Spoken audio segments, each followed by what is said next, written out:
my mom, she adopted me, and it was just me and her. That whole first gen, she kind of said that the system of society will try to knock me down as a man of color, and she didn't want that to be the case. So she pushed me and elevated me to become my better self each and every year and month and day.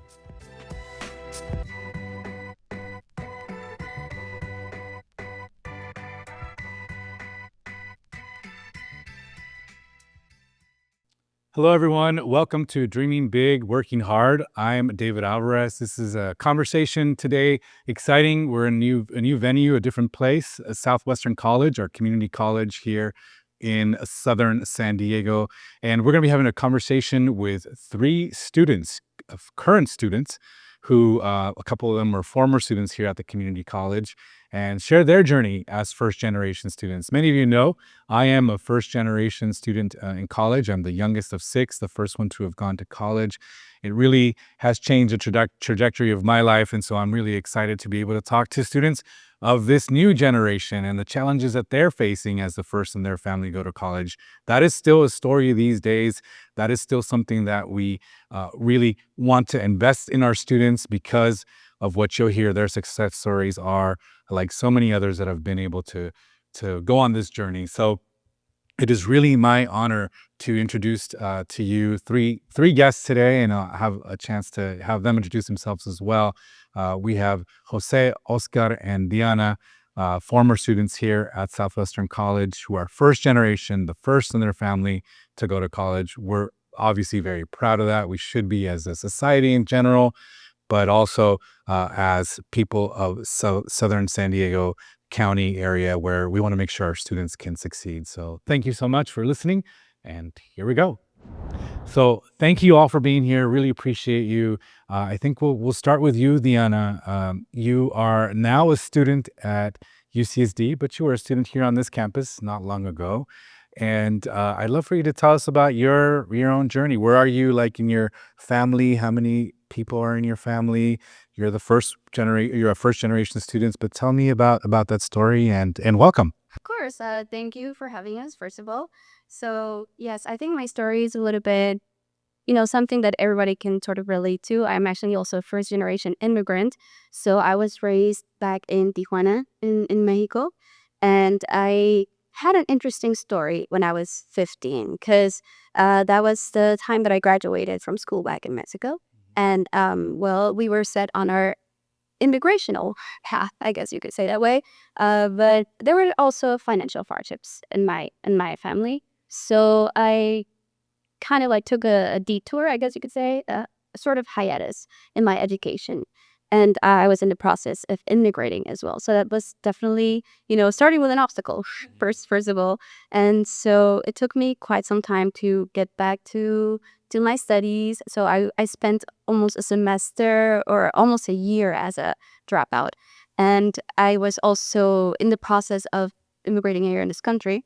And once I did that, there then came the fear of, being in a new type of educational system, a new society. There was a lot of fear definitely holding me back. But at some point, I thought, I have to do this. I can't remain stagnant. So I obviously had to continue my education, mostly because it was mandatory, right? You're a high school student. But then came the following chapter, and I thought, I guess I will go to community college so I can spend more time experiencing the American educational system. This is something that I was definitely unaware of, and there were so many things that I did not know about.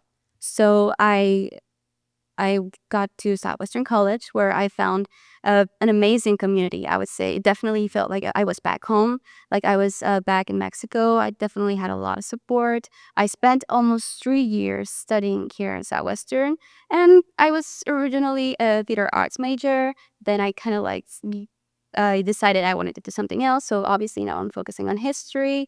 And I actually graduated from here with an AA in anthropology.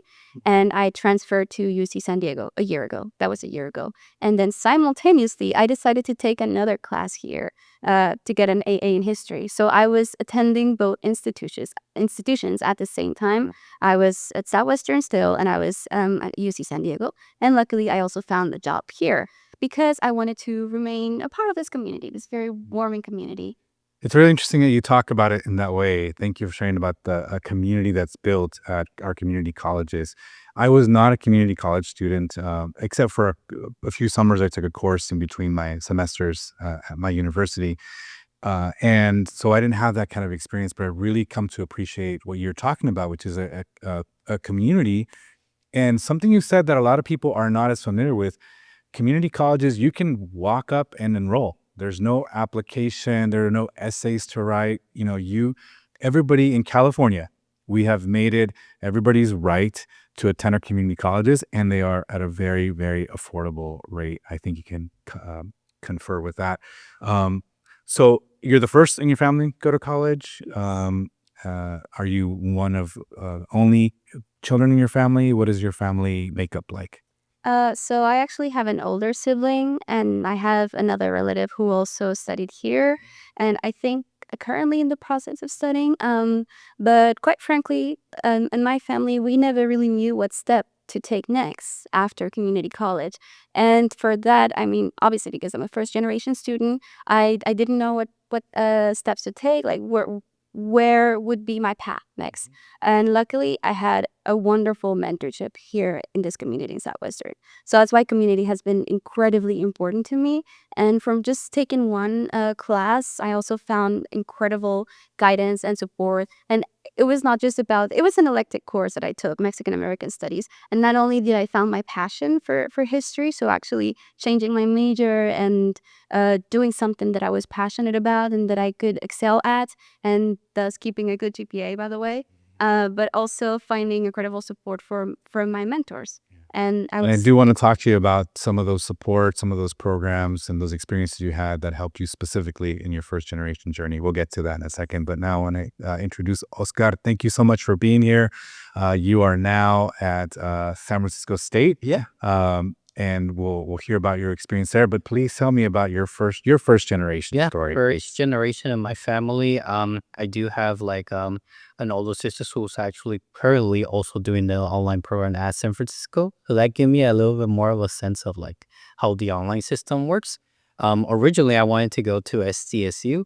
I did end up going into both schools. But at the end of the day, I decided to go more in the online route because a little bit more about myself. I am a double major. I'm currently majoring at San Francisco State in psychology. And then my other major that I'm currently working on is radiologist technician. I am actually planning to apply to San Diego Mensa College.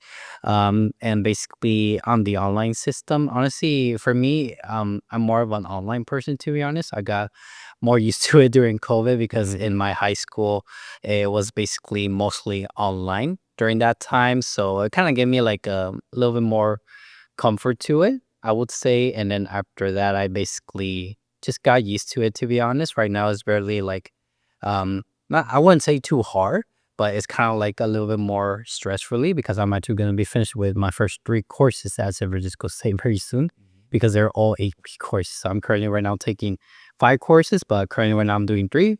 And then once they're done with those last 3, I'm going to do the next 2. Great. Thank you for introducing me. I have follow-up questions for all of you actually in a second. I want to give José an opportunity to introduce yourself. Welcome. Thank you so much for being here, and tell us a little bit about your first generation story. Oh man, it goes way back. I am a foster youth kid. So I do have siblings. I'm one of 3. I'm actually the oldest. I have a younger brother, younger sister, but I was adopted at 4 months into 4 years old. So my mom, she adopted me, and it was just me and her.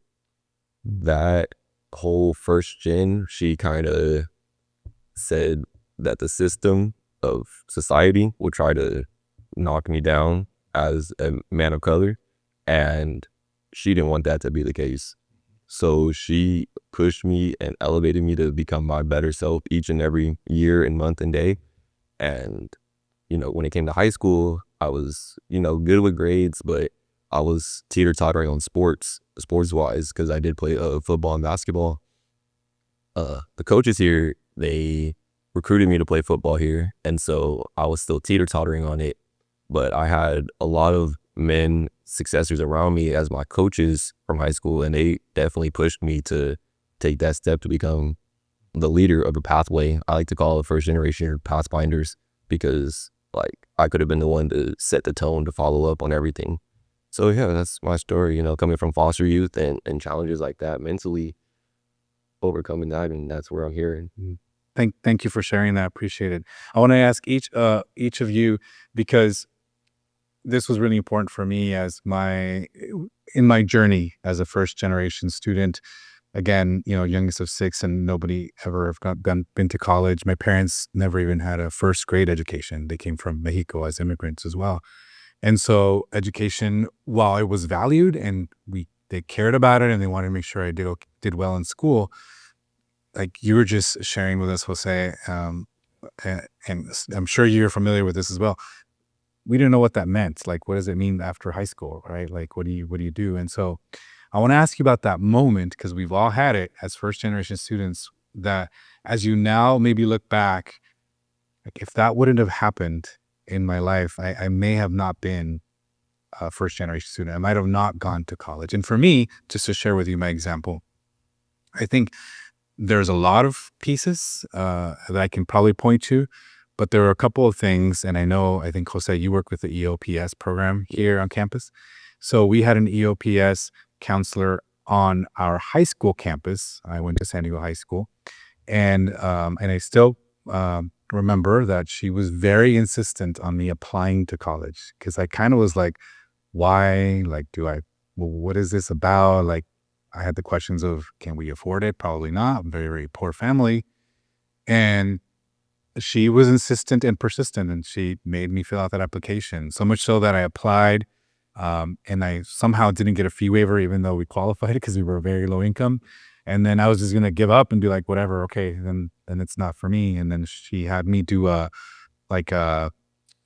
rebuttal and an appeal, and say, I do need this financial assistance. I really couldn't afford to pay for that application.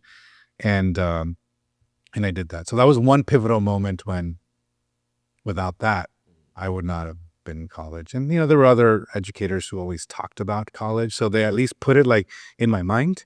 But that was one pivotal, critical point. So I'd like to ask you if you guys can remember a moment like that, as to how you knew that you were going to go to college and it like clicked for you, or like if it was more like me, where it was, sometimes I say, accidental, like that was not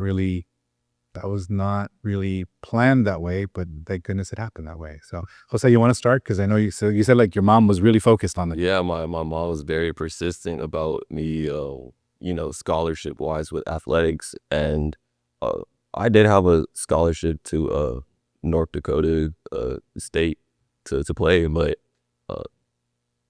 and I always say it wasn't God's plan for me. I had a mentor named Eric Matthews, who was a part of the SDCC, like the San Diego Community Partnership Program. And he was, I would say, a man of color. And the campus I went to was Council Park, where there wasn't a lot of people that looked like me, especially in the faculty-wise or student-wise. Like, I can count the amount of students on my hand, which is crazy, because he took me under his wing. And he knew that my mom was stressing about what was next. And he sat down and helped me apply to come to Southwestern College, because he was like, there's no reason for you not to go to get this education that is free. It's a free education because of the income that I come from. And without him having to sit down with me every day after my 6th period class, he was like, we're doing the application. Like, there's no no to this. Yeah. And my mom was stressing on it. She's like, well, you got to get it done. You got to get it done. And I would like teeter-totter, and she was like, no, like, this needs to get done, because there's no reason for you not to go. Because then if you don't go, then you already fell in Like you succeed into what society standards have for you, but you're failing your future self. And that, like, ever since that day, once we put the application in, everybody was like, perfect. That's step one. And yeah, the story goes on from there, like after I got here. But without that moment, I wouldn't have been even stepped on Southwestern College's campus. So, as you're sharing your story, I don't know that I've ever, in my mind, I've thought about that person for me, as I shared with you, that counselor that helped me. Eric Matthews, is it? It's funny because he's not even a counselor. Okay. It's sad to say this. Like, there's no disrespect to the Castle Park counselors that was there when I was there, but I didn't have a counselor. Mm-hmm. Like, we had a counselor, but They also had like 600 other kids, right? your ass. I don't think our counseling office was even really used like that. Like, I didn't have a counselor to tell me, hey, like, you can go to college. We spoke about it like as a whole unit at assemblies, but a one-on-one counseling appointment I've never had until my senior year. And they were like, okay, you can graduate because you made the units. But I never sat down. He actually took me under his wing because he was just a community person on campus that helped students. And one day we ran into each other because you pass by, you finally see somebody that looked like you, and it's like, hey, like, and then we connected. And it's funny because I really appreciate him for that, because he's not even a counselor. Like, that wasn't even his job to do. So he was a mentor. He became a mentor after we talked, and he told me his story about him playing football and his stories of coming from the East County or East Coast. We connected, and I really appreciate him for that, because And sorry, just again, Eric Matthews was his name? Eric Matthews, yeah. So shout out to Eric. Shout out to Eric Matthews, yeah. Well, what I wanted to say, what I was starting to say is, have you had a chance to say thank you to Eric? We connect here and there. He has his own businesses that he runs and everything, so he'll check up on me here and there. I'll check up on him here and there and let him know, like, hey, I'm graduating soon. He's like, I knew you could, like, I knew you would, like, I'll be there. But a real sit down and talk, last time we did that was probably last summer, and we got lunch. But I don't think I underappreciate him, and I want to overappreciate him for even sitting down with me and getting me going with my mom on that. I feel the same way about that person that helped me, right? Like, I never really got a chance to say that very specific thank you, but that speaks to people who are out there in the world who do want to see those types of changes, and that's a good thing for society. Do you have a moment, Oscar, you want to share about when it clicked for you, or like, that someone did something, or you heard someone speak, or that you knew, okay, I'm going to go to college? Yeah, so for me, it was a little bit different because I actually went to a charter school. I actually went to Chula Vista Liberty Community Charter School, or CVLCC. I know it has a long word to it. I'm familiar with it. Yeah, so basically in that high school, that moment that it clicked for me was basically, honestly, when I started off high school, because in high school, and specifically in my school, we are assigned like home teachers. Those are the teachers that you're gonna have your 4 years, all the way to your senior year. For me, that teacher, honestly, shout out to Miss Monteru. I don't know if she's listening.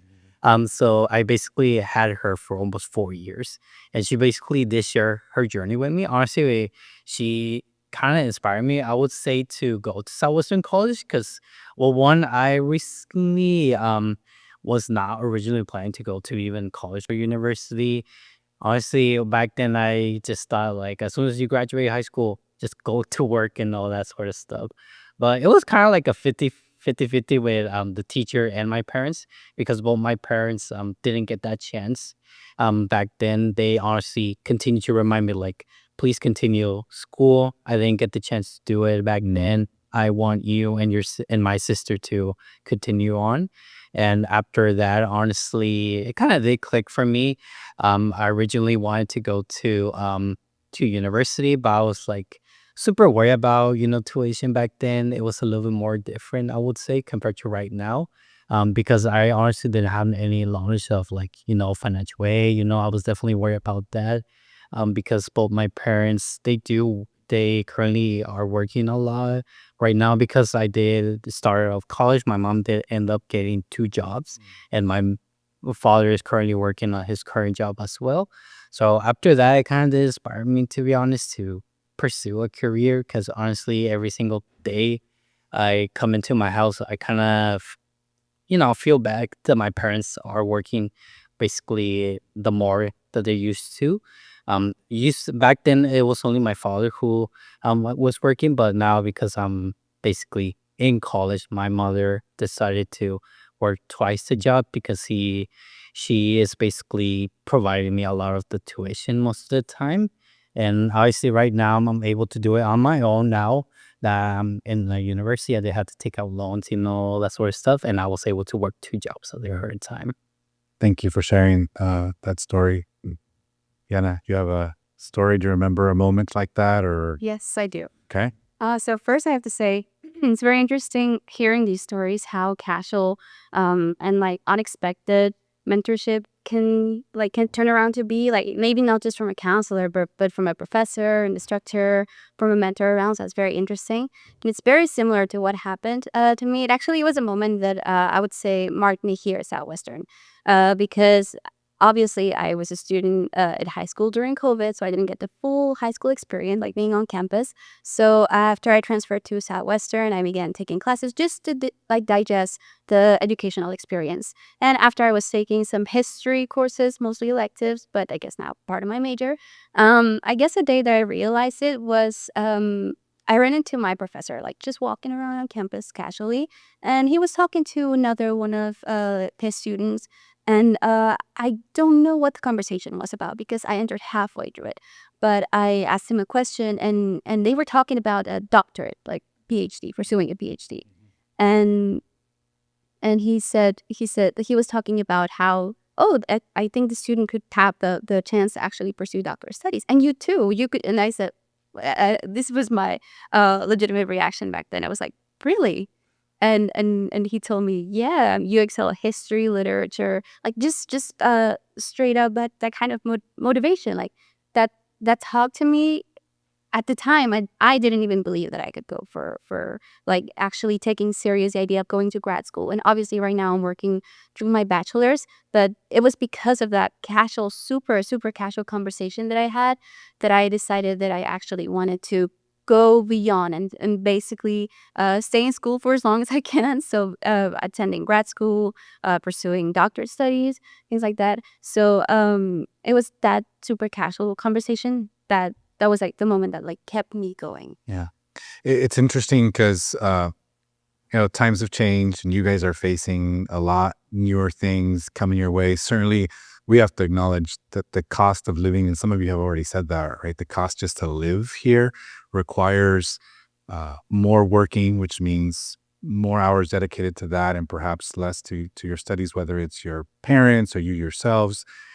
And it wasn't entirely like that. I mean, I definitely did work, but you could survive off of, not working 2 jobs, or your parents not working 2 jobs back in the day. And my parents worked minimum wage jobs. My mom was at Burger King. She flipped burgers, and my dad was a janitor. So, you could survive, and the stressors are now much more. I want to acknowledge that on your generation, not to mention the other social stressors, primarily when you're younger.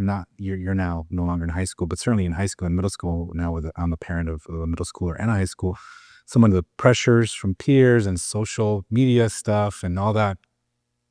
Another level. I'll just want to acknowledge that. But even with all of that, it's interesting that your stories all are similar to my story and the people who I know who were first generation. I have a lot of friends who were first generation. That was my circle. That it sort of took certainly one person for sure, but also probably multiple support systems. Like I talked about the counselor, but I also was in the program called Puente, which we started like in my 10th grade in high school, talking about college, so that the concept was like at least in my brain, and it's something I would think about. And again, there are other programs and other support systems. I'd like you to beyond what you shared with the stories that you just shared right now, what other support systems are in place, and why do they matter? Because some people think that, well, students should just go to school. They should just go to class, and we shouldn't provide. Like one thing that I'll throw out, and I don't know if any of you have noticed that this exists on campus, but we've invested a lot of money from the state into programs to help with the issue of hunger. And so on many college campuses now, you'll find pantries and access to foods, which did not exist before. And it's something we've decided as a state, and I chair the budget on committee on education, finance, and where we spend our dollars in education. And we support those programs because we think they matter. We think they make an impact. That's one example, but there are so many other programs.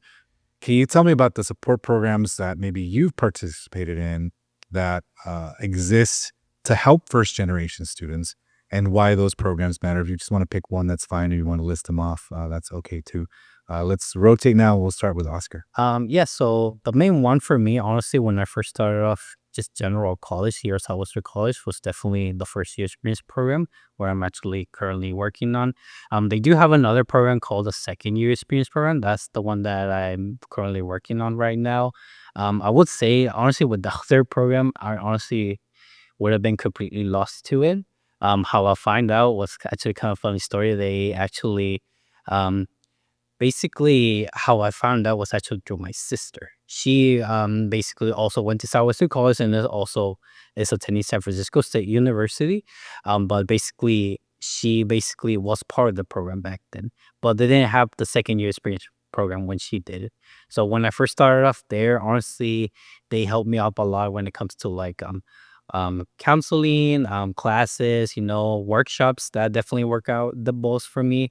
But also the main thing was prior registration, because like obviously you want to get the classes that you want the schedules that you want. If you're working currently as a full-time student, you also want to have a particular schedule that you want to follow along, and that one as well. And then also because they basically started up the second year experience program, after that I kind of inspired to get that job. It's basically, I started off on my second year here in Southwestern College, and I've been there for almost, I would say, I think 3 years already, to be honest. And yeah, and then So the first year experience program is the one you took when you first got here. Yeah, The second year experience program, you were in that. Are you sharing that you also work in the program? yeah, I also So work you with- are now giving back. yeah, yeah. Basically, I started off first on the first year, and then I started off in Southwestern College as a first year student, and as a first year generation student as well in the FYE program. And they give me all these great benefits that really they help out,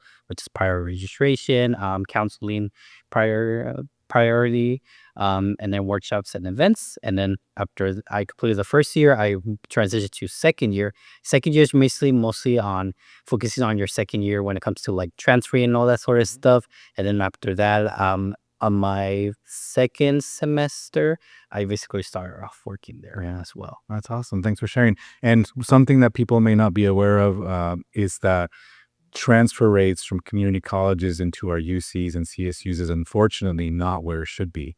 And so it is important for programs like that so that we can keep people focused. If that's what they want to do, right? If you want to get an associate's, then that's great. You finish at a community college or a certification or whatever. But if you want to do a bachelor's, it's a lot of challenges. You all have expressed them yourselves. So with your stories, you're working, and so it's much harder to graduate when you're working. So you need programs that create the supports to allow you to work, but also allow you to finish your school. So thank you for sharing about that. Do you have a particular programs or a program that you have identified as important support system for you? Yes.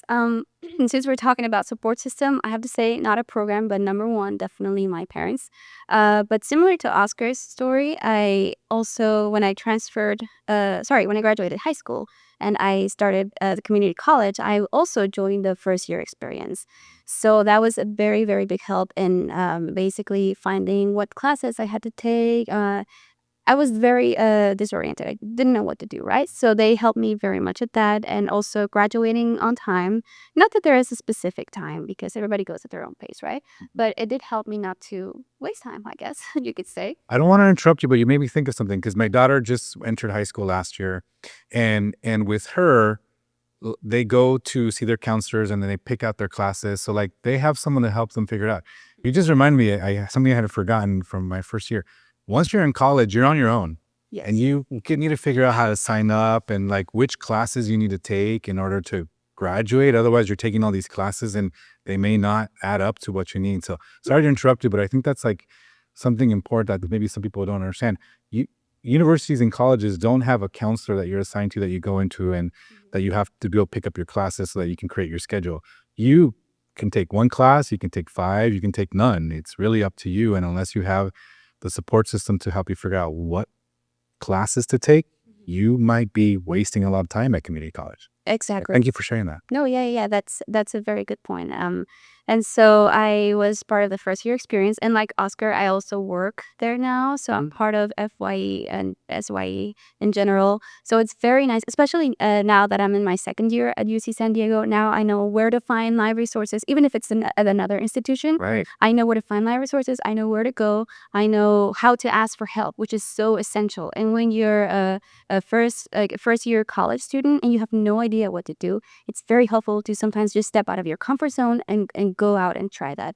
But it's very gratifying for me now that I attend UC San Diego and I graduated from here and I work here to help students. Like I met students who want to go to UC San Diego, and I just went through the process. So it's very gratifying to know that. So I guess for me, like going back to your question, it was most definitely the first year experience, the number one program that helped me the most. And it's very nice to also give something back. Yeah, I'm sure that feels really, really gratifying. Thank you. Jose? Just like Diane said,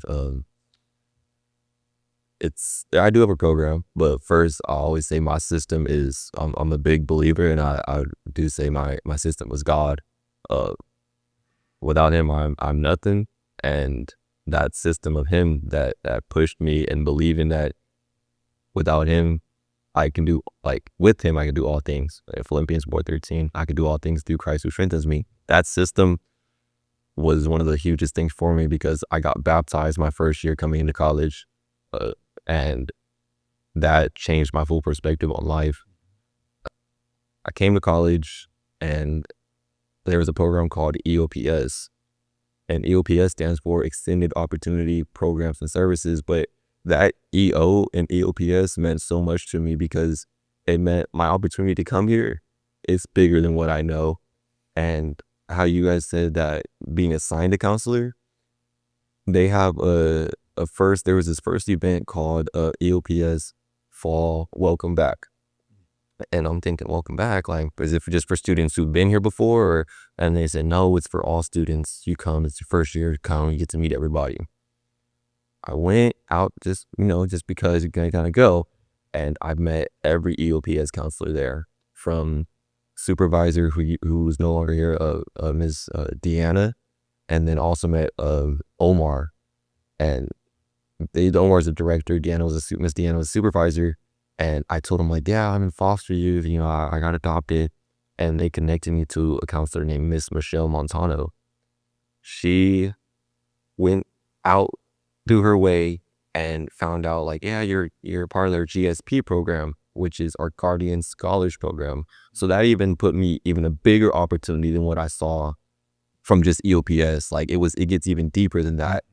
And I was like, oh, okay, cool. Like, okay, so, and she was like, no, like, this is great because not only do you get resources from EOPS, you get resources from GSP.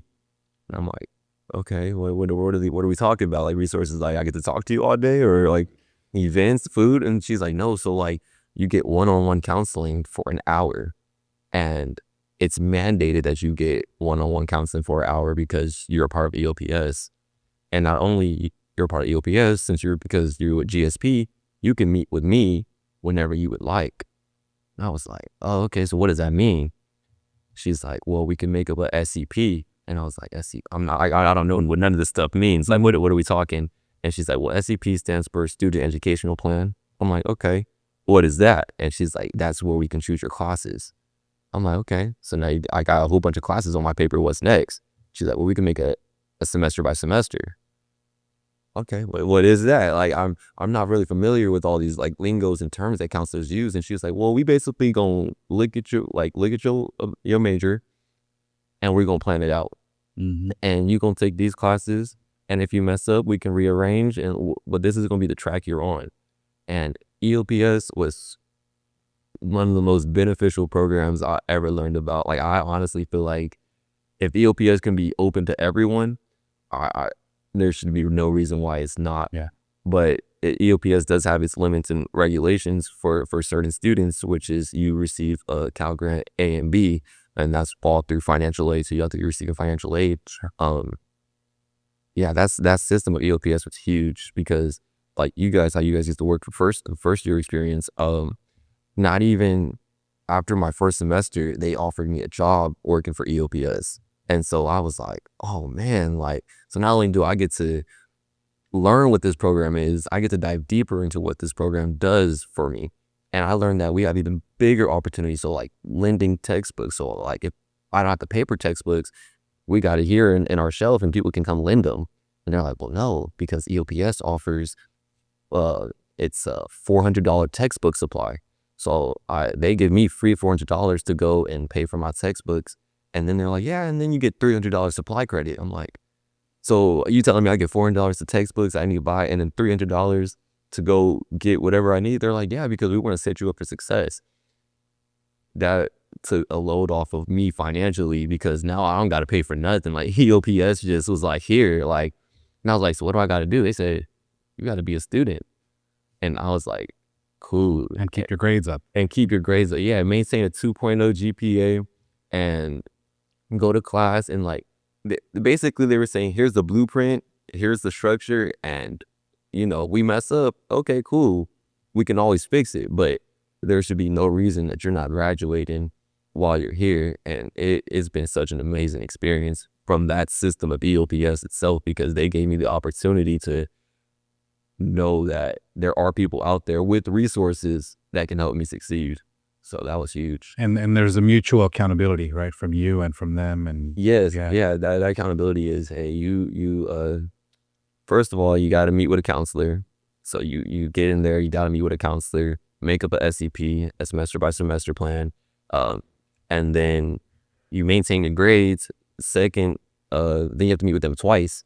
And that's basically check-in. How you doing? Do we need to give you tutoring services? Do we need to get you a math tutor with science tutor? Any tutor services, or what can we do on our end to benefit you? And I was like, oh, okay. And then the third counseling appointment is a wrap-up. It's an overall wrap-up, getting you ready for the spring semester.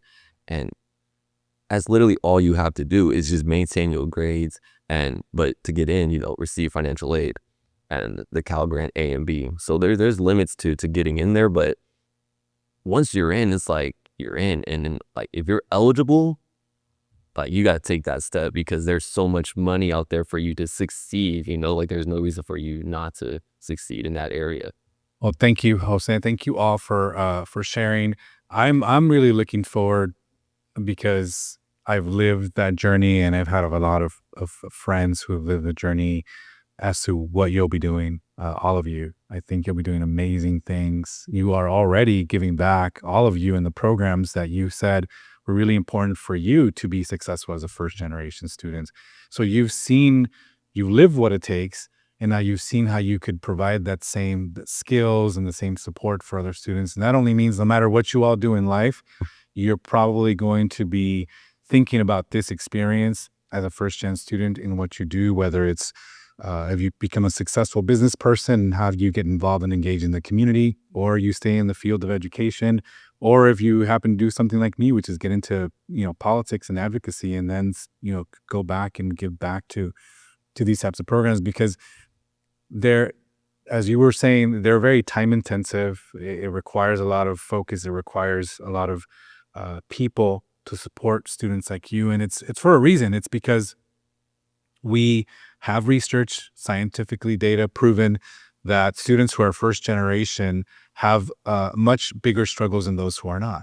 And so if we believe in an education system where students like you, which still we have, so many of our students are first generation still in California, if we want that to be a successful system, we've got to invest in programs like the ones that you just talked about, whether it's EOPS, first year programs, and many other programs that are out there that we didn't get a chance to talk to about today. But you're just great examples of why all this work matters, why our investments for taxpayers, because this is all funded by taxpayer money, why it matters, because you are a success story today, and you will be a success in the future. And I can't wait to hear what you all are doing. So I want to thank you for coming, for sharing your story, please continue to do so. I think I've gotten more comfortable with sharing my first generation story as time has progressed. It's impactful. You inspire, you will inspire people. You already are, and it's a wonderful thing because we need, especially these days, a lot of hope. Young people always have hope. That's what's driven us to, get past those difficult moments in our society and in our world. And you are examples of that. So I just want to thank you for sharing your story, for being good examples, and for being with us here today. Thank you. Thank you. And I want to thank everybody for following us on all the social media platforms at Alvarez SD, for listening to our podcast, for watching us on the YouTube channel. We're having conversations about things that hopefully matter to you, certainly that matter to what I'm seeing out in the community. And so we're looking to your comments, to your subscriptions, certainly to our channels and our feeds, but also to your ideas on what conversations we should be having with others that are of interest. So please, thank you for joining our Dream Big, Work Hard podcast. I am David Alvarez. Again, find me at Alvarez SD. Please subscribe. And thanks again for being here.